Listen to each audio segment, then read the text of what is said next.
네, 문서 관리에 대한 부분들은 시스템 개요에 대한 부분과 9가지 세부 업무를 통해 가지고 말씀을 드릴 수가 있겠습니다. 자, 첫 번째로 개요에 대해서 한번 설명을 드리도록 하겠습니다.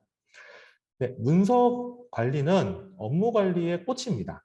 그러니까 모든 사용자들이 문서 기한을 안 하시는 분이었고요. 문서 기한을 매일매일 하시는 분이 좀 대부분 많으시죠. 뭐 접수도 그렇고 시행도 그렇고 네, 모든 행위들이 문서 관리에서 이루어질 정도로 사실상 저희 문서 관리가 그 K 에듀파인에서 차지하고 있는 사용량 그리고 부하에 대한 부분들이 상당 부분 차지하고 있는 가장 핵심 기능이라고 보실 수가 있겠습니다. 그래서 작성 및 처리, 통제 및 시행, 보관 및 보존에 대한 관리를 진행을 하는데요. 그 기한자가 보고서를 작성하기 위해서 문서관리 카드를 작성을 하셔서 처리를 하시면 되겠습니다. 네, 문서 관리는 가장 K에드 파일 들어와서는 개방형 문서 포맷 ODF 포맷이죠. 현재 우리가 저장되는 포맷 저장 파일은 ODT 포맷으로 저장이 되고 있을 겁니다. 그 교육행정기관의 업무관리용 ODT 편집기 규격을 준수하는 문서 편집기를 사용할 수 있도록 구축대 지금 진행을 하셨고요. 이 부분을 통해서 많은 그 구축 TF 저희 선생님들께서 많은 고생과 또 많은 열정을 가지시고 그 규격 준수와 제정에 교육부를 포함하여 많은 도움을 주신 것으로 알고 있습니다. 근데 저희가 앞서 첫 번째 시간에 말씀드린 대로 그 문서 환경과 업무 처리 환경이 굉장히 빠르게 변화하고 있는 상황이고요. 뭐 클라우드도 있고 경기도나 부산이나 어떤 교육청들은 또 가상 PC를 통해 가지고 그 본인의 PC에서 모든 것들을 설치해서 사용하는 것이 아니라 제3지역 다른 곳에 있는 PC의 자원들을 공유하여 그 업무의 처리를 할 수 있도록 하는 변화들이 계속 요구가 되어지고 있는 상황입니다. 그래서 문서 관리가 아마 내년도까지 계속 많은 변화가 이루어지는 또 업무다 보니까 ODF에 대한 포맷 변경은 시도교육청과 교육부와 함께 신중하게 처리해야 될 부분이라 저희가 좀 고민 중에 있는 사항이라고 말씀을 드립니다. 네, 그리고 공동기한에 대한 부분들은 그 모 법률 규정인 행정효율과 협업 규정에 보면 공동기한을 할 수 있도록 그렇게 규정을 하고 있는데요. 아직까지는 내부의 공동기한에 대한 내용들과 진행들이 그렇게 활발하게 진행되고 있지는 않은 부분이라 시스템에 구현은 되고 있지만 아마 대다수의 사용자들이 이 부분을 사용하지는 않으셨을 것으로 알고 있습니다. 다음 장에 보시면 그 개인정보에 대한 부분들을 많이 강조를 하십니다. 특히 시도교육청의 업무 처리 담당자들이 이 부분 때문에 굉장히 많은 또 고충이 있으신 것으로 알고 있습니다. 그리고 이제 밑에 있는 DRM에 대한 부분도 있고요. 그것들이 결국 공개 구분과 연결되어집니다. 그 개인정보에 대한 필터 솔루션을 도입을 하고 우리가 마스킹 기능을 적용한다고 하더라도 근본적으로 그 모 법에 대한 그 기준도 마찬가지입니다. 기한하는 기한자가 그 기한에 대한 책임을 지고 물론 관리기관들은 거기에 대한 관리 감독과 책임은 있지만 기한자가 설정한 공개 구분과 이런 개인정보 포함에 대한 부분들이 가장 1차적으로 출발하고 있는 부분이기 때문에 사실 저희가 알기에도 다른 지자체나 이런 데서도 교육청에 같이 이렇게 업무를 하다 보면 개인정보가 정말 많다라고 인지를 하고 계시고 특히 그 개인정보가 우리 내부에서만 사용되면 문제가 없는데 공개 구분을 잘못 설정한다거나 첨부 파일이나 혹은 제목 그리고 수신처에다가 그 개인정보를 입력하시는 경우가 다반사로 일어나고 있습니다. 근데 그것들을 사실 시스템이 제어한다라는 거는 한계점이 있기 때문에 시도의 대표 강사와 그리고 참석하신 또 참석자분들께서는 혹시 주변에 제목이나 수신처에 개인정보를 넣는다는 분들이 계시면 좀 첨부 파일이나 이런 곳으로 조금 다르게 좀 작성을 하실 수 있도록 좀 많은 설명을 해주셨으면 좋겠습니다. 마지막으로 그 발송 처리 절차 없이 최종 결제권자가 결제가 완료되면 수신 부서로 자동 발송되는 자동 발송 기능입니다. 첫 번째 모바일 전자결제 때도 잠깐 언급을 드렸는데요. 그 모바일 전자결제를 사용하는 사용자는 현재 저희 시스템 구조상 자동 발송 기능은 사용하실 수가 없습니다. 그래서 문서 결제를 받으시고 마지막 발송 처리는 컴퓨터 환경에 오셔가지고 발송 처리를 하셔야 되는 약간의 번거로움이 있긴 한데요. 대다수 사용자가 K2파일을 사용하면서 이 발송 버튼을 누르는 것에 대해서 만족도가 많이 있으시기 때문에 이 기능을 사용을 하십니다. 하지만 최종적으로 시스템이 아무래도 시스템이 시스템이다 보니 이제 발송이 안 되는 경우나 발송이 조금 장애가 있는 경우가 발생되기 때문에 혹시 이걸 기한하시는 기한자나 혹시 처리하시는 처리과 담당자에서는 이 문서가 끝까지 발송이 됐는지를 반드시 발송 목록에서 확인을 하시고 발송이 안 됐으면 발송 처리를 하시는 것을 반드시 전달을 해주시기를 부탁을 드리겠습니다. 네, 업무 처리에 대한 흐름도입니다. 그래서 크게 시도 관리자가 있고요. 처리과, 문서과에 대한 문서 담당자가 있습니다. 사실상 관리자를 제외하고는 처리과 문서 담당자, 문서과 문서 담당자가 모든 권한을 행사한다라고 보실 수도 있겠는데요. 아무래도 일반 사용자가 아까 말씀드린 대로 스타트는 아래쪽에 있습니다. 그래서 기한을 하고 결제를 하고 이것들이 문서함에 들어와서 이것들이 다 발송이 돼서 처리가 되는 것이기 때문에 기한자의 역할이 가장 중요하고요. 다른 쪽에서도 계속적인 교육을 하라는 목적은 사실상 기한자가 이러한 변화되는 환경들을 제대로 인지를 하고 혹시 모를 사고를 좀 방지하기 위해서 저희가 이런 교육을 하고 있다는 부분도 좀 첨언하여 말씀을 드리겠습니다. 네, 메뉴 권한입니다. 아무래도 문서 관리가 기능이 가장 또 다양한 기능들이 있기 때문에 진행을 하는데요. 가장 처음에 말씀드린 대로 일반 사용자 혹은 처리과 문서 담당자가 대부분의 권한을 행사하는 아주 포멀한 기능으로 진행을 한다라고 보시면 되겠습니다. 자, 그럼 첫 번째로 기한에 대해서 한번 살펴보도록 하겠습니다. 자, 기한이 가장 중요하죠. 그래서 첫 번째로 공용서식 선택부터 해서 자율집계 연계 기한에 대한 부분인데요.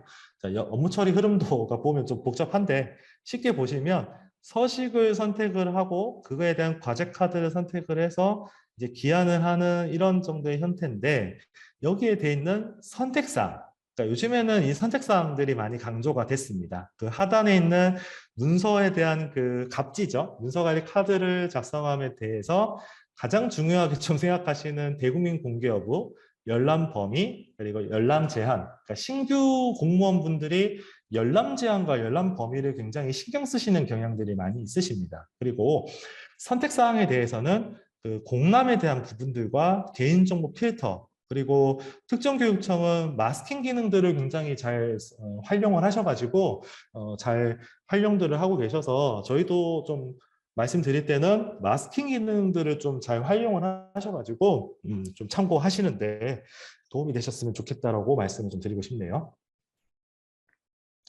자, 첫 번째로 공용 서식입니다. 기본적 서식은 지금 문서 관리에 기한 화면에 보면 저희가 다 넣어놨습니다. 하지만 이 부분들을 시도교육청에서도 추가를 해서 서식을 추가를 하실 수가 있습니다. 그러니까 여기에 보면 서식 기준이 상위에서 혹시 수정이나 추가가 필요할 때는 이제 시도의 업무관리 담당자 분들이 있겠죠. 그래서 그분들한테 요청을 하면 서식을 넣어주실 수 있다라고도 볼 수 있습니다. 근데 가장 간단한 건 기한문 서식이 똑같은데 결제 사인과 결제 8인이 있거든요. 그러면 결제 사인은 최대 결제자를 4명까지 넣을 수 있다는 얘기가 되는 것이고 8인은 협조자를 최대 8명, 결제자를 8명까지 넣을 수 있다는 얘기입니다. 그래서 해당하시는 업무 유형대로 서식을 보시고 결제자나 협조자의 인구수를 확인하셔서 서식을 활용하시면 된다라는 말씀이고요. 결제 정보 입력할 때 아까 보면 내용들이 굉장히 다양한데 제목을 적고 과제카드 팝업창에서 내용을 확인하고 대국민 공개 여부를 체크를 합니다. 앞서서 메모 관리 때 말씀드렸지만 공개와 비공개만 체크하는 경향이 많았는데요. 이 부분 공개가 새로 들어오게 되면서 정보 공개 입장에서 보면 본문은 공개고 첨부 파일은 비공개로 간다고 하면 전반적으로 이 문서는 공개된 문서다라고 판단을 하고 있습니다. 그래서 부분 공개한다고 해서 이게 뭐 공개가 되고 안 되고 이러니까 뭐 완전히 공개가 안 되겠네? 그러면 나는 무조건 뭐 아니면 도니까 공개 아니면 비공개를 찍겠네라고 생각을 하실 수 있는데 부분 공개라는 제도가 본문은 공개하는 부분이고요. 사실 지자체에서는 그 본문 갑질을 굉장히 간단하게 작성하라라고 많이 말씀들을 하고 있습니다. 그래서 저희가 ODT 규격을 만들 때에도 표를 넣고 뭐 어떤 수식을 넣고 뭐 특수 문자나 글꼴이나 굵기나 뭐 언더바나 이런 것들을 막 적어가지고 어떤 교육청들은 저희가 한 3, 4년 전에 보면 페이지를 4장, 5장을 만들어가지고 본문 작성하시는 시도가 계세요. 지금도 있으신 걸로 알고 있는데 지금 지자체나 전체에 대한 내용들은 본문은 간단하고 나머지 내용들은 첨부 파일로 거의 대부분 내용들을 넣어라라고 하면서 그 부분 공개라는 개념이 등장을 하게 된 겁니다. 네, 그래서 교육청에 계신 분들은 이제 너무 일상적으로 잘 활용을 잘 하시고 양도 많아서 하고 계시는데 여담으로 보면 다른 사이트에서 저희한테 전화 와서 많이 놀래세요. 교육청은 왜 갑질을 막 4장, 5장을 적어가지고 표도 막 한 4장, 5장씩 적어가지고 이렇게 적어서 보내냐. 아니 그냥 첨부 파일에 해서 넣으면 되지 않느냐라고 막 이렇게 생각하시는 분들이 있는데 뭐 그거는 이제 기한자만의 그런 개성들이시겠죠. 예. 그래서 어쨌든 그 공개 여부에 대한 부분들도 많이 좀 생각을 하고 계시는 중에 있고요. 그 공개 제한 근거는 말씀하신 대로 1호부터 8호까지 있습니다. 그 재정 문서가 6호 비공개로 갔다가 저희가 비공개 사유를 바꿨죠. 그래서 그 행안부에서 공문이 날아와서 그냥 기본적인 그냥 일반적인 비공개는 조금 지양하고 5호도 같은 5호지만 그 뒤에 보시면 날짜가 지정된 5호가 있고요. 연구 5호가 있습니다. 네, 그런 것들로 공개들은 계속적으로 변화되고 있다라고 좀 살펴보시면 될 것 같습니다.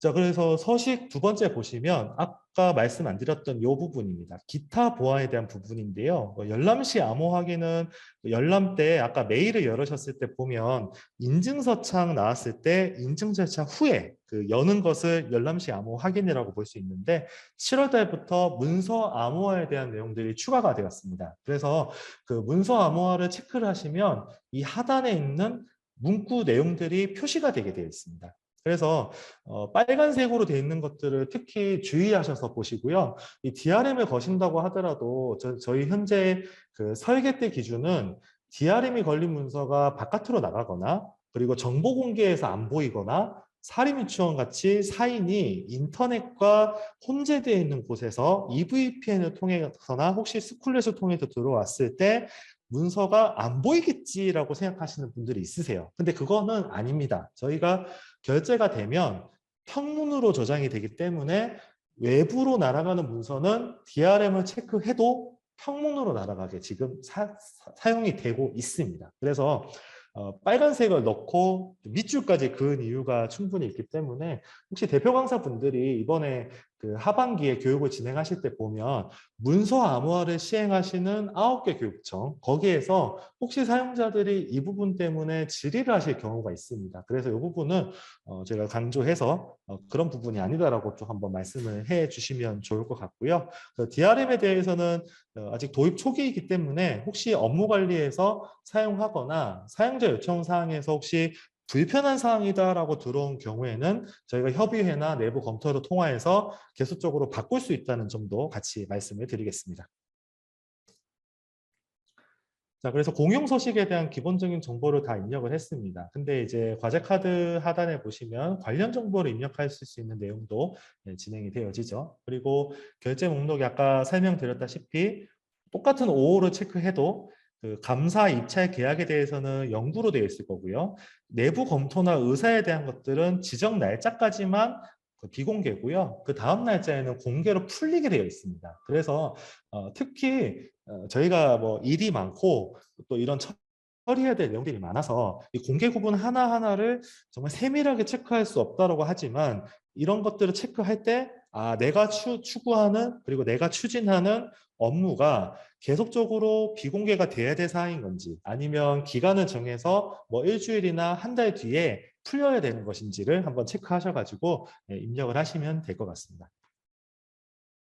네, 마찬가지로 결제 경로는 그 결제 경로 지정 버튼을 클릭을 하셔가지고 마찬가지로 결제 선을 확인을 하실 수가 있겠습니다. 그 사용자 순서는 서비스 공통의 업무 사용자 관리에서 체크하셨던 순서 조정의 순서와 동일하다는 점 말씀드리겠습니다.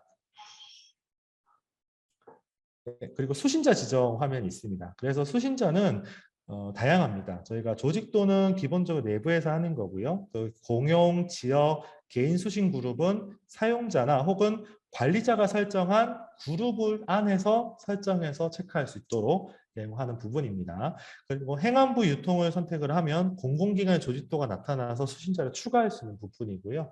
그 문서 24로 들어온 문서를 회신하는 경우에는 문서 24 법인 탭을 선택해서 일반 법인에 대해서 직접적으로 발송 처리를 할 수도 있습니다. 그리고 수기 입력을 많이 실수를 많이 하시는데요.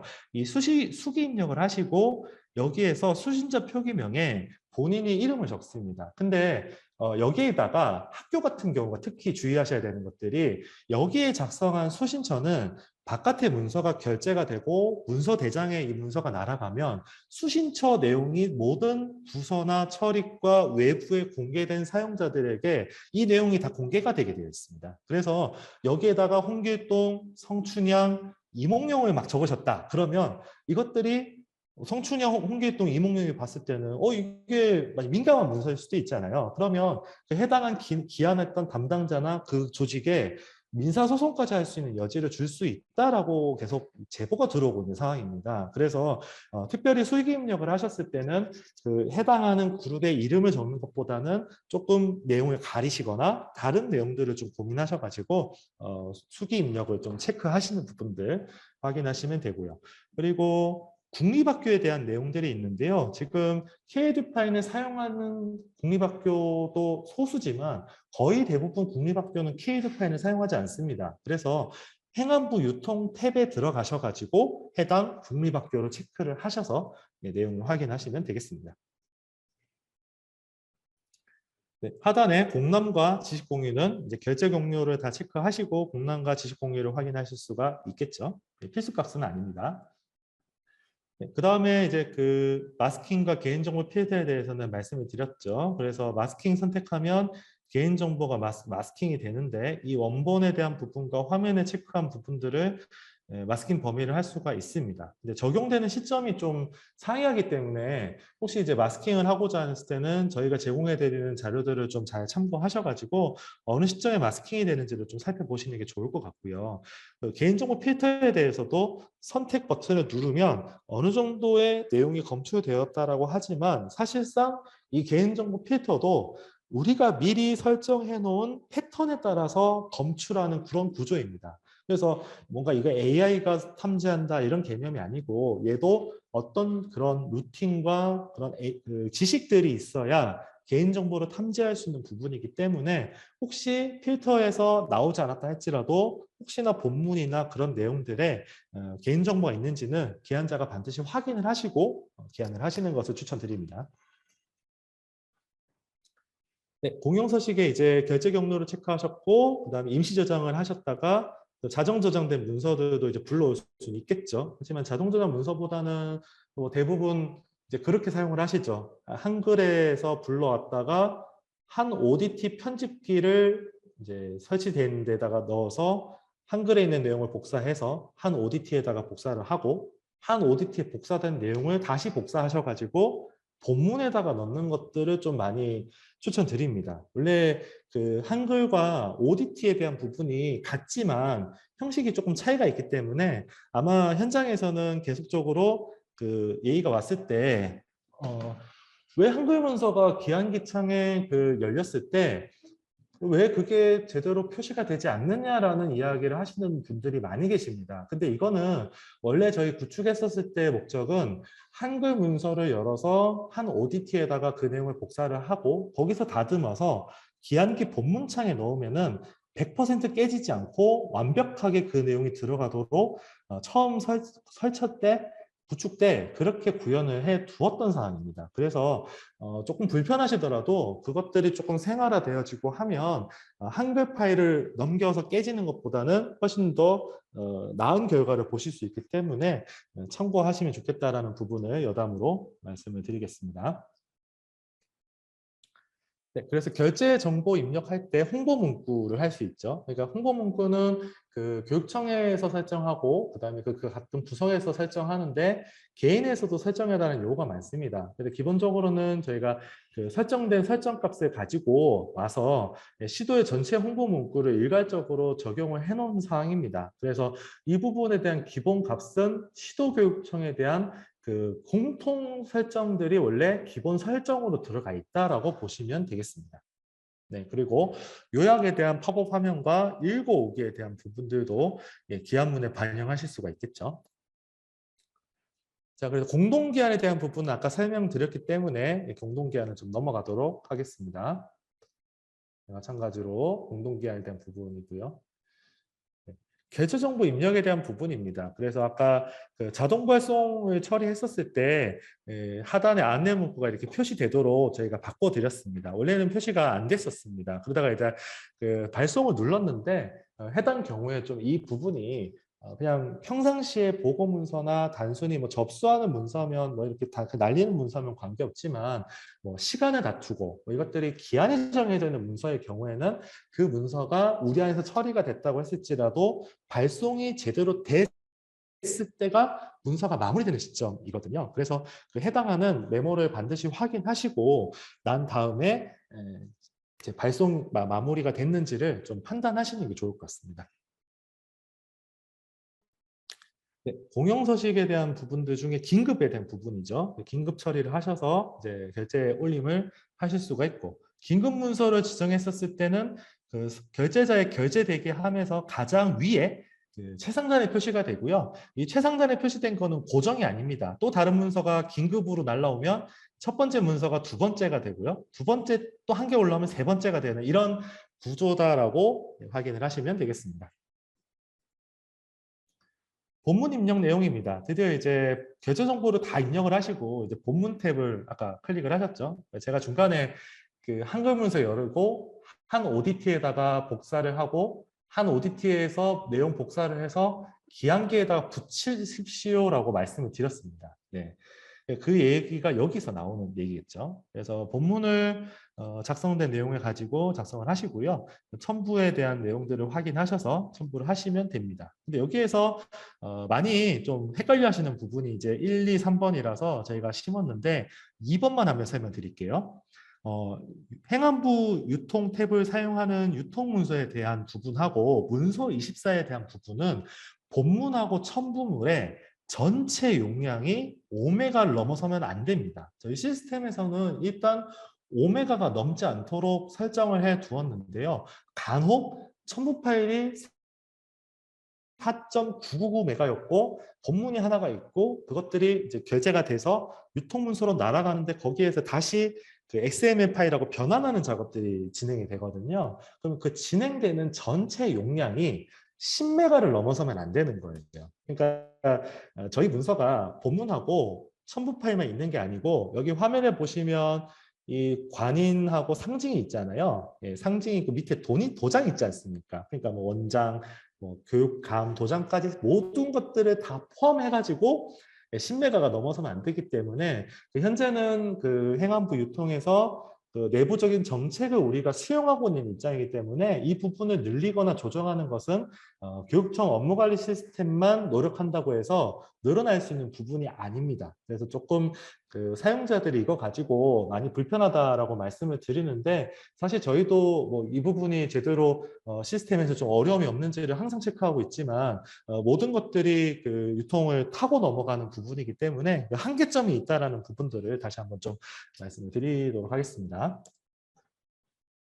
자, 본문까지 다 작성을 하면 이제 결제 올림 버튼을 클릭을 하십니다. 그 보면 글자가 많다라는 말씀을 많이 하세요. 근데 이거는 그 어쩔 수가 없죠. 예를 들면 이런 겁니다. 그 행안부에서 제공하는 문서24 사용하시는 사용자들 계시면 아실 거예요. 혹시 그 문서24 안 쓰신 분들 있으면 한번 문서24 한번 접속해 보세요. 거기서 문서 작성하시면요. 여기 전체 화면 그 전체를 가릴 만큼의 정말 많은 안내 문구를 표시를 해서 사용자에게 고지를 하도록 되어 있거든요. 저희도 그 문서 기한을 하다가 정말 다양한 경우가 있고 어려운 경우들도 많이 있었어요. 그래서 그 기한자들이 이걸 가지고 일차적인 피해를 입거나 혹시 좀 어려움을 당하시지 않도록 저희가 꼭 필요한 문구들을 이 결제 올림 팝업에다가 넣어놨다라고 보시면 됩니다. 그래서 그냥 글자 많이 들어가 있다라고 해서 그냥 넘어갈 것이 아니라 한번 쭉 한 번 정도는 주의 깊게 한번 봐주시고요. 한번 체크했던 것들도 이게 정말 내가 체크한 것이 맞는지 다시 한번 확인하셔서 확인 버튼을 클릭하시고 결제 처리를 하시면 되겠습니다. 네, 샘플 서식입니다. 작성의 편의성을 위해서 이제 제공하는 건데요. 뭐 이제 기한자들이 이제 사용하실 수 있겠죠. 근데 샘플 서식은 이제 총괄 관리자가 작성을 해서 올려놓으면 사용자가 그걸 눌러서 한번 샘플 서식을 만들어 보는데 사용하고 있는 부분입니다. 네, 재정기한입니다. 이거는 뭐냐면 자료집계 연계기한하고 이 재정기한하고 그 흐름이 다릅니다. 그 재정기한에 들어와 있는 것은 재정에 대한 업무 화면에서 이 오른쪽에 나와 있죠. 결제 요청을 클릭한 후에 결제 상신을 완료하지 않은 경우에는 이 화면에서 완료되지 않은 문서의 리스트들을 확인할 수가 있습니다. 그래서 요 안에 만약에 그 재정에서 처리가 제대로 안 돼가지고 그 다음 절차가 안 된다라고 하시면 아마 눈치채시는 분들은 이 재정기한 탭을 눌러 보실 거예요. 그래서 재정기한의 이 항목들을 체크해서 반송 처리를 하면은 다시 재정에서 결제 요청을 하실 수가 있는 겁니다. 네. 그래서 대기 기한이 완료되지 않았던 내용들이 재정기한에 있다라고 보시면 될 것 같습니다. 네, 혹시 이제 이걸 재정기한에서 여기서 진행하고자 하시면 진행도 가능하십니다. 그래서 문서 기한한 내용과 동일하게 내용들을 체크해서 진행을 하실 수가 있겠고요.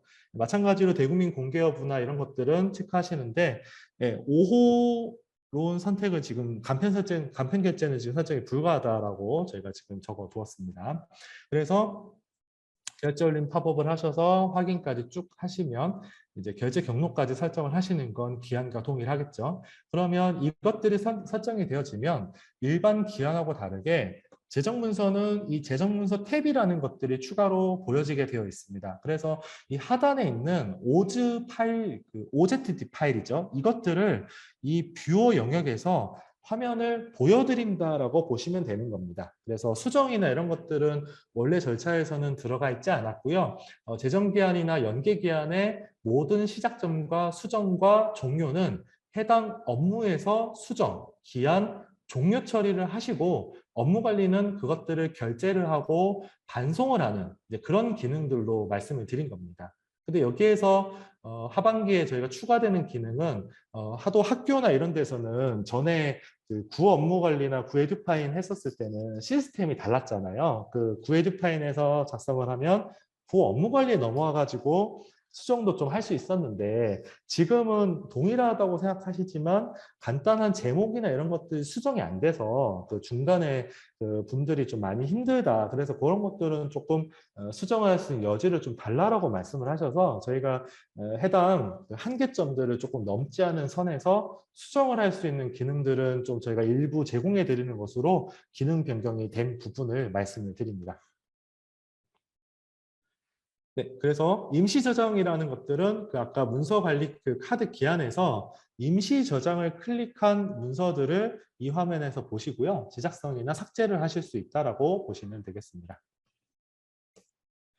네, 그 자료집계 기한이죠. 이제 자료집계도 그 등록한 집계 대기 자료와 지출 대기 자료를 기한하기 위해서 이 메뉴가 이제 새로 만들어진 겁니다. 그래서 그 집계 대기나 제출 대기 자료를 클릭을 해가지고 그 내용들을 계속 확인해 하실 수가 있는 거고요. 그 다음에 넘어가시면 자료 집계와 연계 기한이라는 하는 것들이 자료 집계 시스템으로 넘어온 거 그리고 내부 결제인 요청이나 우리 시스템 외에 나이스나 국민신문고를 통해서 넘어왔던 문서들이 모두 이 자료집계와 연계기한 함에서 조회와 처리가 가능하다라고 보시면 되겠습니다. 큰 두 번째로 결제에 대한 부분입니다. 자, 결제가 가장 중요하죠. 예, 왜냐하면 그 협업 규정에도 보면 공문서는 결제된 시점 이후에 문서 공문서 번호가 체번이 되고요. 그것들은 공문서로 본다라는 규정이 가장 핵심 규정이라고 볼 수 있겠습니다. 그래서 저희 시스템에서 가장 흔들리지 않고 가장 객관적으로 그리고 가장 평등하게 처리해야 되는 부분이 결제에 대한 부분인 겁니다. 네, 결제 대기하는 부분입니다. 결제를 하시는 분들은 거의 결제 대기를 달고 사시겠죠. 그래서 검토자, 협조자, 결제자 분들이 모두 여기에서 조회를 하시면 내가 해당한 문서의 내용들을 확인하실 수가 있습니다. 네, 재정 문서는 현재 그 재정 관련 회계 규칙에 따라서 일괄 결제가 불가하게 되어 있습니다. 그래서 저희가 시스템으로 열어드릴 수 있는 부분은 저희가 최대한 열어드리고 있다라는 부분들을 말씀을 드리고 있기 때문에 재정기한을 제외한 일반 내용들은 연속 결제를 할 경우에 이 체크박스를 클릭을 하셔가지고 계속 다음 문서를 보고 다음 버튼 클릭해서 결제하시고 또 확인하시고 다음 버튼 클릭해서 결제하실 수 있도록 연속 결제를 제공하고 있습니다. 네, 발송 처리에 대한 부분입니다. 그러니까 상신된 결제 문서에 대한 내용을 확인하는 부분에 대한 결제겠죠. 그래서 이 결제 경로도 확인하고 처리와 요약 이 내용들을 각자 입맛에 따라서 그 상황에 따라서 체크하실 수 있겠죠.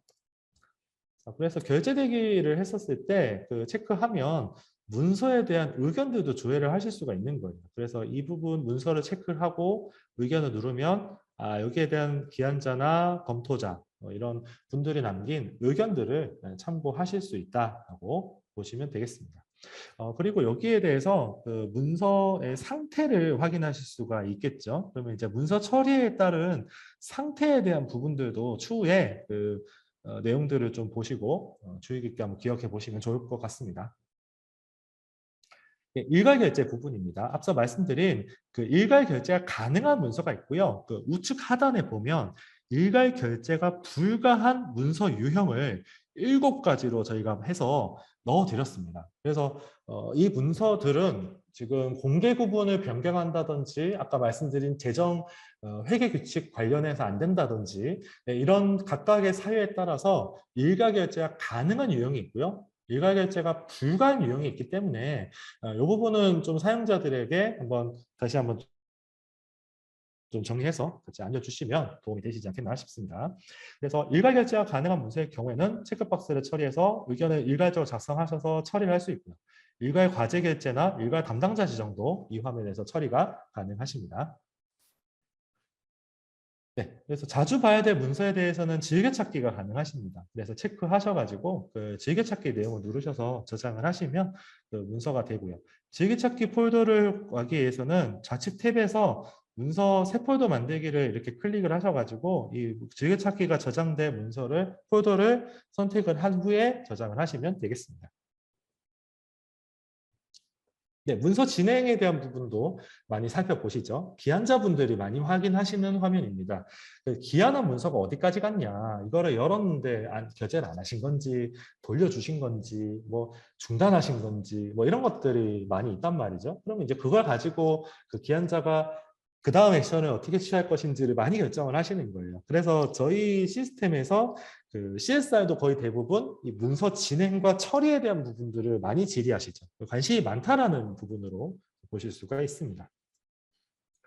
자, 문서 진행에 대한 부분들을 보고 기한자가 회수도 하실 수가 있어요. 그래서 문서 체크 후에 회수해서 의견 작성하면 이제 되는 건데 여기에 보면 그 팁을 좀 확인하시면 돼요. 그 최종 결제 이전에만 회수가 가능하고요. 제작성 할 때는 일반 문서는 회수 후에 제작성에서 작성할 수 있지만 재정 문서에 대해서는 그 내용을 바꾸지 않으면 다시 할 수 있고 만약에 내용을 바꿔야 된다고 하면 삭제하고 연계 반송을 클릭을 하셔가지고 업무 관리에 넘어와 있는 결제건들을 삭제를 하신 후에 다시 재정 업무에서 결제 처리 버튼을 누르셔가지고 결제 업무를 시작을 하셔야 된다는 점 기억을 하시면 좋겠습니다. 네, 기한한 문서 중에 반려 회수 처리는 이제 화면에 보시는 내용으로 처리가 가능하시죠. 제작성에 대한 부분도 그 회수나 반려된 내용들을 체크하셔서 제작성 내용을 하시고 팝업창에서 내용을 다시 한번 확인하신 후에 결제 올림 버튼을 클릭하셔서 다시 제작성 가능하십니다. 공람에 대한 부분도 현재 화면에서 진행하시고요. 문서 예를 들면 결제가 진행 중인 문서에 대해서는 공람이 불가하죠. 예, 그리고 그 접수 문서만 지금 현재 공람이 가능한 겁니다. 그러니까 내부 생산 문서, 내부 결제 문서죠. 그것들은 최종 결제자가 다 결제가 되고 번호가 체번되고 난 다음에 공람자를 지정할 수 있고, 접수는 그 업무 담당자 관리자를 지정한 이후부터 바로 공람 처리를 할 수 있기 때문에 그 문서의 유형에 따라서 공람을 할 수 있다, 다르게 할 수 있다는 점을 말씀드리겠습니다. 네. 결제 경로 변경을 하기 위해서 이제 그 결제 경로 변경 체크를 하죠. 그러면 이제 회수하고 다시 이제 결제 경로를 바꾸는 부분인데, 이거는 아까 말씀드렸던 일괄 처리 대상에서는 제외입니다. 왜냐하면 그 문서의 성격들이 다 있는데 그 문서의 성격들대로 결제자가 다르거든요. 근데 이 결제 경로 변경을 일괄적으로 했을 때 사용자가 그냥 단순히 똑같은 A, B, C를 놓고 기한자, 검토자, 결제자를 했었을 때 일어날 수 있는 사고가 더 많기 때문에 지금 제한을 하고 있다라고 보시면 될 것 같습니다. 자, 결제도 이제 예정인 문서가 있겠죠. 그래서 이제 예정 문서에 대한 메뉴를 같이 제공하고 있습니다. 네, 그래서 하단에 있는 내용들을 확인하셔가지고 예정 문서도 확인하실 수가 있겠습니다. 네, 공람에 대한 부분입니다. 자, 일반 사용자의 입장에서 이제 공람 대기와 완료와 지정 문서들을 확인할 수 있고, 그것들이 문서 관리 카드와 정보 조회에 대한 부분들, 이제 조회 화면들은 계속 보시면 익숙하실 겁니다. 네, 공람 대기 내용입니다. 공람 대기 메뉴를 들어가셔서 이제 공람자는 그 해당 그 내용들을 체크하셔서 내용을 확인하시면 이제 문서 정보까지 그리고 공람 의견까지도 같이 달 수 있다고 보시면 됩니다. 연속 공람은 가능합니다. 공람을 완료한 문서도 체크해서 문서 정보도 볼 수 있고 공람 의견도 다시 등록하실 수가 있습니다. 공람을 지정하고자 하는 경우에는 공람 지정에 체크하시고 문서 정보를 클릭하셔서 해당 결제 경로와 문서 정보와 공람 정보를 확인을 하시면 되는 거고요. 그 삭제 처리할 때 그 본인에 대한 공람 지정 목록만 삭제가 되는데, 공람이 지정된 사용자의 공람 문서는 삭제가 안 되기 때문에 내 화면에서 지워졌다고 해서 모든 사람의 화면에서 지워졌지 않다는 점 참조하시면 좋을 것 같습니다. 발송함에 대한 내용입니다. 자, 발송한 내용들도 이제 궁금하시죠? 네, 그래서 일반 사용자들이 발송함을 많이 확인을 하십니다. 그래서 특히 이제 아까 말씀드린 발송 처리를 했는데 발송이 실패했거나 자동 발송을 했는데 발송이 안 날아갔을 경우에는 대부분 발송 대기하면서 확인이 다 가능하십니다. 그래서 자동 발송을 체크하지 않은 기존 문서는 이제 하시던 대로 발송 대기 들어가셔서 발송 처리를 하시면 되고요. 발송 보류도 해당 화벽창에서 진행을 하실 수가 있습니다. 네, 그래서 체크하셔서 문서 관리 카드 발송과 발송 처리하실 때 이제 발송 처리 팝업에서 서명을 어떻게 넣으실지, 발송은 어떻게 하실지, 의견을 어떻게 넣으실지 하셔서 하실 수 있고요. 혹시나 발송을 보류하실 경우에는 발송 보류하시겠습니까? 화면을 클릭을 하신 후에 발송 보류를 하시는 화면입니다. 원래는 그 비전자 문서에 대한 발송이 옛날 지금으로 말하면 행안부에서 제공하고 있는 문서24라는 서비스가 없을 때였죠. 요즘에는 그 어떤 연유인지는 잘 모르겠지만 그 문서24를 너무 잘 사용을 하셔가지고 저희도 그 K드파인 이렇게 진행하면서 문서24로 들어온 문서를 그대로 수신처를 지정하지 않고 자동으로 회신할 수 있도록 하는 기능까지 저희가 만들어서 제공을 하고 있지 않습니까? 근데 아직도 그 비전자로 하는 경우에 대해서는 공공 LDAP에 없거나 혹시 그냥 인편이나 우편으로 처리를 해서 그 내용 원본을 주고자 할 때는 계속적으로 비전자 발송을 하도록 되어 있습니다. 앞서 말씀드린 그 이제 처음에 발신자를 했었을 때 여기에서 많이 좀 발견을 하세요. 내가 이거 발신자나 수신자죠. 수신자 정보를 잘못 적었다라는 부분들을 많이 여기서 인지하시기 때문에 조금 뒤에 확인하시는 부분 때문에 고생을 하시는 부분이겠죠. 네, 발송 처리입니다. 그래서 공문 게시로 변경 요청을 하실 수도 있습니다. 그래서 공문 게시로 변경할 때는 해당 팝업창에서 3-1에서 3-6번에 대한 그 각 부분별 내용들을 체크하시고 확인 버튼을 누르시면 발송 방법이 공문 게시로 발송 처리가 되고요. 이것도 마찬가지로 공문 게시로 했거나 이제 전자발송으로 변경하는 요청도 여기에서 동일하게 가능하다는 점을 말씀드리겠습니다. 자, 발송이 된 것은 현황을 확인할 수 있습니다. 거의 저희가 교육부로 만약에 문서를 발송했거나 17개 시도교육청으로 문서를 발송하면 그 LW를 통해서 그 해당 수신처에 문서가 도착을 하고요. 그 문서가 수신됐는데 접수가 됐는지 아니면 그 발송 실패가 됐는지 이런 내용들도 해당 발송 현황 화면에서 확인하실 수가 있습니다. 발송 변경 요청이죠. 아까 말씀드린 이제 공문 게시 변경 요청 그리고 전자 발송으로의 변경을 현재 확인하실 수가 있습니다. 유통 발송에 대한 부분입니다. LW를 통해서 발송 처리한 문서에 대한 처리 현황은 본 화면에서 확인하실 수가 있겠습니다. 다섯 번째로 접수함에 대한 부분입니다. 배부대기부터 한번 살펴보도록 하겠습니다. 네, 배부대기 메뉴에서 그 기관으로 도착한 수신 문서를 처리과로 배부하기 위한 첫 관문입니다. 그래서 처리과 문서 담당자, 문서과 문서 담당자들이 이제 진행을 하겠죠. 그래서 배부대기함을 클릭한 후에 제목을 클릭해서 확인을 하시고 문서를 체크 선택하신 후에 문서 정보를 클릭해 갖고 정보들을 확인하실 수 있는 부분입니다. 자, 그래서 이제 관리 카드 배부를 하기 위해서는 이제 담당 부서 확인을 클릭을 해가지고 그 담당 부서에 대한 확인 팝업을 호출하신 후에 조직도의 부서를 선택을 하시고요. 그리고 부서를 선택하신 후에 처리과 확인 후에 배부를 클릭해서 문서 처리를 클릭하시게 되면 해당하는 처리과로 문서가 배부되게 되는 상황입니다. 근데 그 담당 부서 확인은 제가 좀 첨언을 드리면 이게 어느 부서로 가야 되는지 모르는 경우가 있겠죠. 그러면 그 여러 가지 부서로 한번 날려보는 겁니다. 그러면 해당 부서에서 체크해서 아 이게 우리 부서가 맞아 하면 이제 거기서 처리를 하면 되는 거고요. 이게 아니다라고 하면 다시 액션을 알려줘서 처리과를 알 수 있는 그 부분을 가지고 담당 부서 확인을 활용하신다라고 보시면 되겠습니다. 네, 배부 대기에서 자동 배부 추천 설정에 대한 이제 팝업 이제 내용입니다. 저희가 필터를 저희가 해서 주고 있는데 대부분들은 이제 뭐 필터를 사용하시기보다는 아무래도 그 본인들이 직접 내용을 보고 배부를 하시는 것을 많이 선호를 하시겠죠. 네, 그리고 두 번째는 일괄 배부를 통해서 그 2개 이상의 복수 문서를 체크해서 일괄 배부를 클릭을 하고 팝업에서 조직도 선택 후에 배부 버튼을 클릭을 하면 복수의 문서를 해당 처리과로 배부하실 수도 있습니다.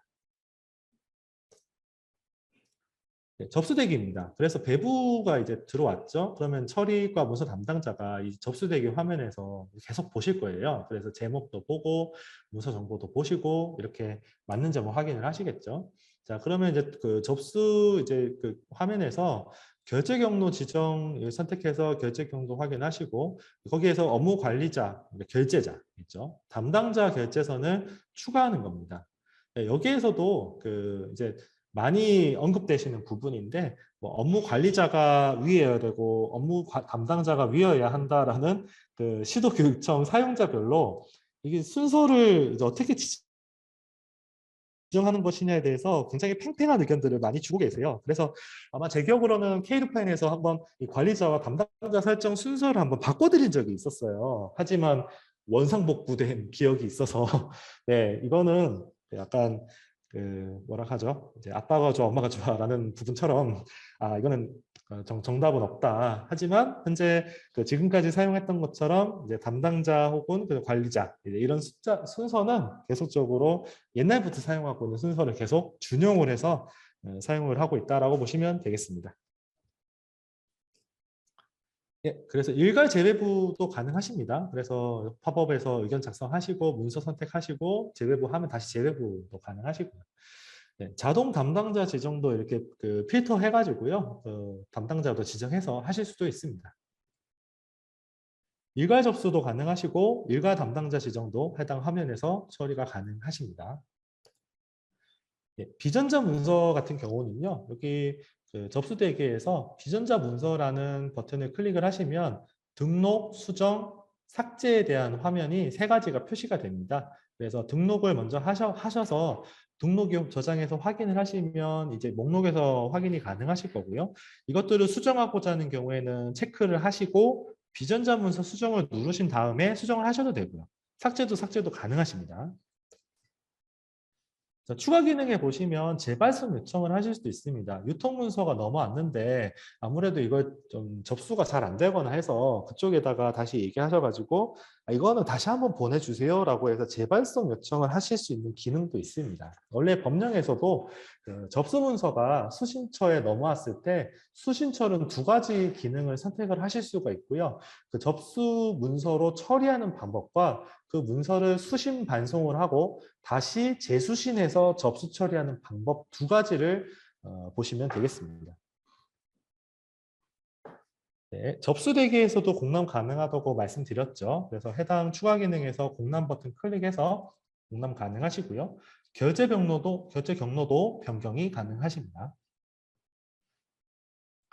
네, 일괄 접수 공문 게시입니다. 체크를 하셔서 일괄적으로 그 공문 게시하실 내용들도 체크하셔서 게시 전송 통해서 하실 수 있고요. 업무 담당 확인을 통해서는 그 담당자가 정확하지 않아서 확인 요청한 문서를 그 담당자가 이제 확인해서 회신할 수 있죠. 아까 그 처리과 문서 담당자가 그 접수 대기에서 이제 업무 담당 확인을 찍어가지고 내용을 보냈는데 해당 찍힌 사용자가 이 내용을 보면서 맞으면 접수하고요. 아니면 그 다시 알려드리면 되는 부분입니다. 과제를 미지정한 경우가 있습니다. 그러니까 업무 담당자가 문서에 과제 카드를 지정하지 않은 미완료 목록이겠죠. 아무래도 저희 기록물이관 하게 되면 저희 미완료 문서 처리하는 기간이 대개 연초부터 한 4월, 5월 때까지 저희가 미완료 문서 처리를 해달라고 계속 교육청에서도 말씀을 드리는 걸로 알고 있습니다. 그래서 미완료 문서 내용 목록은 여기에 들어오시면 뭐 과제가 미지정된 사용이 있습니다라고 하시면 체크가 편하실 거고요. 네, 혹시 결제 중에 관리자나 담당자가 좀 담당자 재지정을 요청한 문서에 대해서는 해당 그 화면에서 재지정 요청을 하실 수도 있다라고 말씀을 드리겠습니다. 네, 내문서함에 대해서 설명을 드리겠습니다. 자, 이제 요거는 그 개인이 특정 상황에 따라서 내가 기한하거나 결제하거나 접수한 문서를 그 화면에서 볼 수 있도록 하는 약간 편의 기능의 성격입니다. 원래 K2 파일 넘어오면서는 좀 이 문서에 대한 함들을 수정하고자 하는 생각들이 있었는데 워낙에 이 문서의 양도 되게 많고요. 그 사용자의 특성이나 그런 사용 성향들도 다 차이가 있기 때문에 그것들을 일괄적으로 하나의 문서에서 넣기에는 조금 어려움이 있고요. 거기에서도 시도교육청의 담당자들이나 협의회나 그 구축이나 이런 의견들을 들어봤을 때도 필요한 문서함이 있다면 이제 문서함을 생성하는 것이 좋겠지만 이제 저희가 많은 문서함을 생성하지 못한 부분도 아까 말씀드린 그러한 사유에 따라서 해당 문서함을 운영하고 있다라고 이해를 해주시면 좋을 것 같습니다. 네, 그래서 기한한 문서의 경우에는 문서를 클릭을 해가지고요.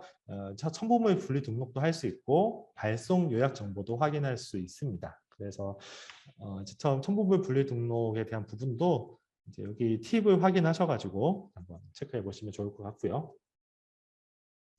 두 번째로 결제한 문서입니다. 내가 결제한 문서를 모아서 확인할 수 있는 부분인데요. 마찬가지로 목록에서 체크하시고 문서 정보와 참조 기한 통해서 진행하실 수가 있습니다.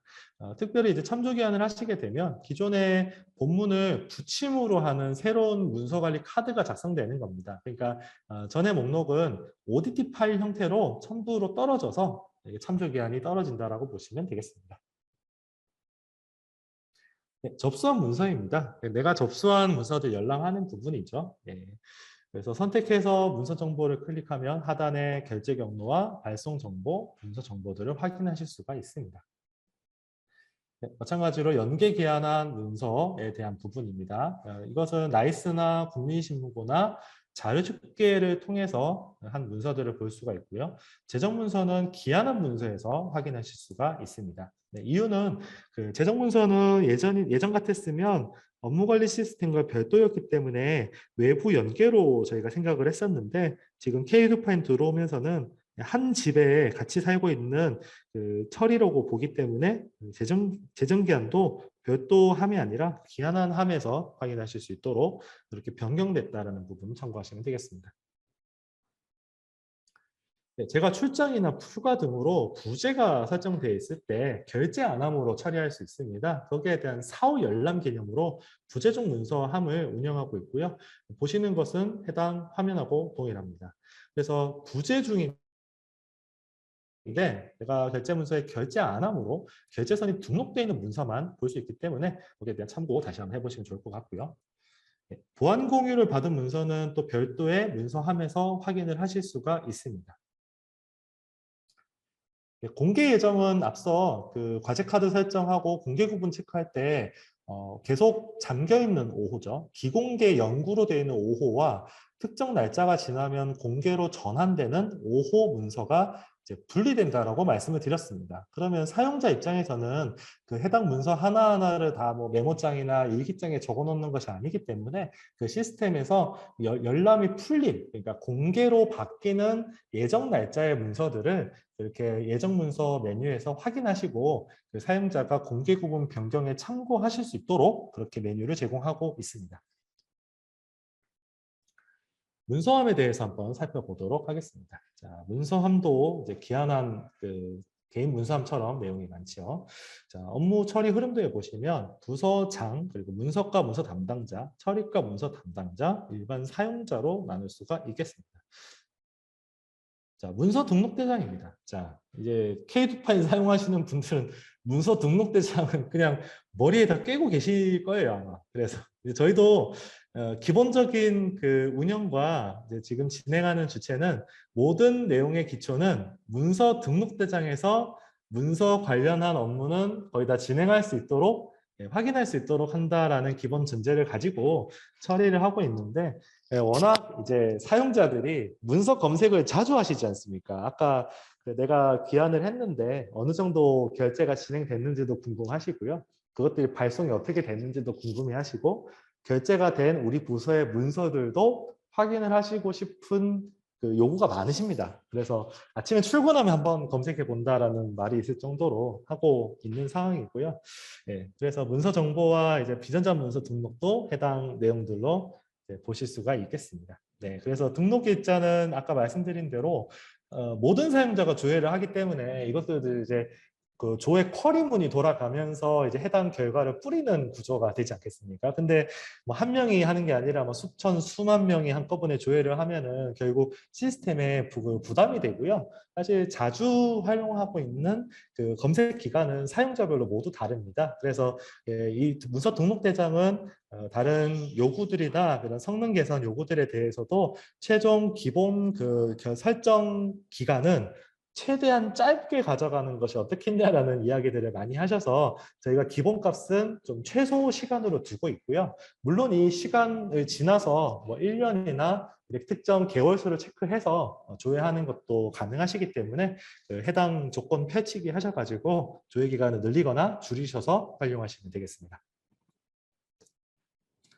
네, 이어서 이제 수정에 대한 부분인데요. 그 한 건 수정과 일괄 수정이 가능하십니다. 그러니까 일괄 수정에 대한 것들은 그 구분 공개가 불가하다고 말씀을 드린 겁니다. 이거는 뭐냐면 그 A부터 C까지 세 가지의 문서를 일괄 수정한다라고 한번 생각을 해볼게요. 그러면 A는 첨부 파일이 5개고 B는 첨부 파일이 3개고 C는 첨부 파일이 1개입니다. 그러면 여기에서 부분 공개를 체크하면 1부터 5, 1부터 3, 1에 대한 그 각자의 문서를 설정할 수가 없기 때문에 그 해당 케이스 바이 케이스 각 경우에 대한 첨부 파일의 공개 여부를 변경할 수가 없습니다. 그렇기 때문에 본문과 일괄 단건에 대한 첨부 파일에 대한 비공개는 가능하죠. 다 안 보여주냐, 다 보여주냐에 대한 차이가 있기 때문에 그 일괄 수정에 대한 범위를 한번 좀 이해를 하실 필요가 있어서 다시 한번 말씀을 드렸습니다. 과제를 변경하실 수도 있고요. 그 해당 과제 변경할 때 과제 카드도 해당 버튼을 클릭하셔서 변경이 가능하십니다. 그리고 사후보고 개념이 있습니다. 그 추가 기능에 대한 부분도 체크하셔서 사후보고 버튼을 클릭하시고 사후보고자 체크 후에 확인을 하면 공람대기, 그러니까 사후 보고를 받는 사용자는 그 해당 공람대기 화면에서 그 내용을 확인하실 수가 있겠죠. 네, 문서 등록 대장의 정보 공개 목록입니다. 그래서 그 문서 등록 대장 안에서 정보 공개 목록 버튼을 클릭을 해서 정보 공개 목록에 대한 내용들 클릭을 하셔서 확인하실 수가 있습니다. 열람 이력도 확인하실 수가 있습니다. 이거는 이제 일반 사용자는 하실 수가 없고요. 그 감사 열람 조직과 감사 담당 간 권한을 가지신 특정 사용자들은 그 해당 열람 이력 버튼을 클릭을 하셔가지고 그 확인을 하실 수가 있겠습니다. 저희는 전사적인 부분으로 어떤 문서가 생성되고 조회되고 처리되고 수정되고 날아갔는지에 대한 부분들을 시스템 이력으로 관리하고 조회해야 할 권리를 저희가 제공해야 되기 때문에 열람 이력도 동일하게 날아간다고 보시면 되고요. 네, 문서 등록 대장의 일괄 접수에 대한 공문 게시도 해당 메뉴에서 가능하십니다. 네, 그리고 추가 재발송이 있습니다. 그래서 체크하셔서 그 문서 관리 카드에 대한 팝업을 표출하신 후에 추가 재발송 요청을 하실 수가 있습니다. 그럼 여기에서 수신자와 승인자를 추가하셔가지고 이렇게 체크하실 수 있는데 예를 들면 제가 17개 시도교육청을 찍어가지고 문서를 보냈어요. 근데 거기에 세종시 교육청 본청이 하는 경우가 있고 세종특별시 교육원이 하는 경우가 있겠죠. 그러면 그 본청이 하지 않으면 예를 들면 교육원으로 그 문서를 달라고 했던 경우가 있는데 동일한 문서를 다른 수신자한테 주는 경우에 추가 재발송을 사용을 하는 겁니다. 뭐 일례로 이런 부분도 있는데 내부 결제를 받은 문서를 수신처를 추가해서 나는 추가 재발송을 하고 싶다라고 말씀을 하시는데 그거는 그 행정효율과 협업 규정, 문서 생성 규정상으로 위반입니다. 그래서 만약에 내부 결제 문서를 다시 하고자 했을 때는 그런 그 이중일을 하시는 것보다는 차라리 안 추가를 하셔가지고 1안은 내부 결제로 하시고 2안은 외부 수신처를 지정하셔서 수신처에 발송을 하시는 부분이 일반적이다라는 부분들을 말씀을 드리겠습니다.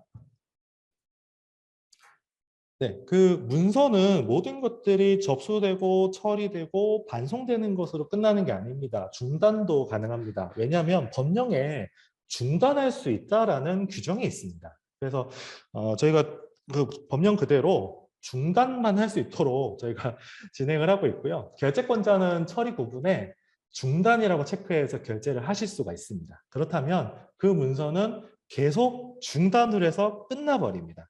예, 그래서 중단이라고 해서 다시 이제 이걸 재개할 수 있다라는 그런 개념이 아니고 이 문서는 거기서 중단된, 만료된, 그러니까 끝난 문서다라고 보시면 돼요. 그래서 만약에 이 중단 문서를 다시 처리하고 싶다라고 하시면 처음부터 다시 하셔야 된다라는 점을 조금 헷갈리시는 경우가 있기 때문에 그 중단에 대한 개념들도 한번 말씀을 해주시면 좋겠습니다.